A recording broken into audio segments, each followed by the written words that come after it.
কি এমন ঘটেছিল যে মৃত্যুর দেবতা যমরাজকেও মহাকাল একবার বধ করে দিয়েছিলেন মাত্র একটা 16 বছরের ছোট্ট ভক্তের জন্য? এই ঘটনাটা প্রতিটা শিব ভক্তের জেনে রাখা দরকার। তাহলে শুনুন, এই ঘটনাটি শুরু হয় এক ঋষিমুনি এবং তার স্ত্রীকে নিয়ে। তারা দুজনেই ছিলেন মহাদেবের পরম ভক্ত। তাদের কাছে সবকিছুই ছিল না শুধুমাত্র একটি সন্তান। সেই সন্তান লাভের জন্য তারা মহাদেবের কঠোর তপস্যায় বসেন। তাদের তপস্যায় মহাদেব প্রসন্ন হয়ে তাদেরকে দেখা দেন এবং তাদেরকে সন্তান দেওয়ার কথা বলেন, তবে একটা কঠিন শর্ত রাখেন। শর্তটা হলো তাদেরকে একটা সন্তান দেওয়া হবে যে 100 বছর বাঁচবে, কিন্তু তার মাথায় কোনো জ্ঞান বুদ্ধি থাকবে না, সে সম্পূর্ণ মূর্খ থাকবে। আর না হলে আরেকটা সন্তান দেওয়া হবে যে মাত্র 16 বছর বয়স পর্যন্ত বাঁচবে, সে থাকবে একেবারে সম্পূর্ণ জ্ঞানী গুণী। এবং সেই ঋষিমুনি অনেক ভাবনা চিন্তা করার পর সেই 16 বছরের বয়সের যে ছোট্ট জ্ঞানী বাচ্চা, তাকেই কিন্তু সে বেছে নিয়েছিলেন। তারপর সেই 16 বছরের বাচ্চাটির জন্ম হয়, তার নাম রাখা হয় মার্কান্ডে। সেই বাচ্চাটি ধীরে ধীরে বড় হয়ে ওঠে এবং তার যখন 16 বছর বয়স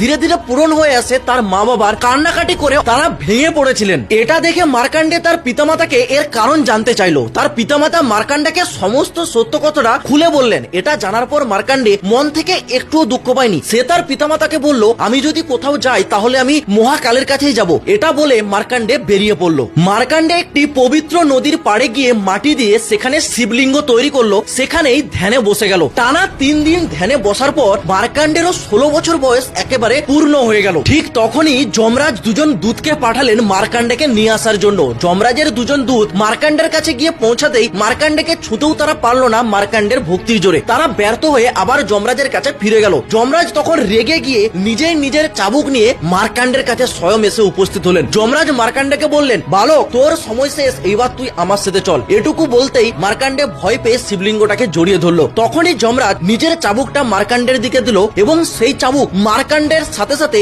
শিবলিঙ্গটাকেও জড়িয়ে ফেললো। আর এটাই ছিল যমরাজের সব থেকে বড় ভুল। যমরাজ না জেনেই মহাকালকে বেঁধে ফেলেছিলেন। আর সেই সময় শিবলিঙ্গ থেকে প্রকট হয় স্বয়ং কালের কাল মহাকাল। মহাকাল রেগে গিয়ে সেই সময় যমরাজকে বধ করে দিয়েছিলেন এবং মার্কান্ডেকে বরদান দিয়েছিলেন সে অমর হয়ে থাকবে। পরবর্তী সময় মহাদেবের রাগ শান্ত হয়। তিনি এটা বুঝতে পারেন যে এই সৃষ্টিকে সঠিকভাবে পরিচালনা করতে গেলে যমরাজের থাকা খুবই গুরুত্বপূর্ণ। তাই তিনি পরবর্তীতে যমরাজের প্রাণ ফিরিয়েছিলেন, তবে একটা শর্ত দিয়েছিলেন, সে যেন আর কোনোদিন মহাকাল ভক্তদের কাছাকাছি না থাকে। তো এটুকুই বলার ছিল। হর হর মহাকাল।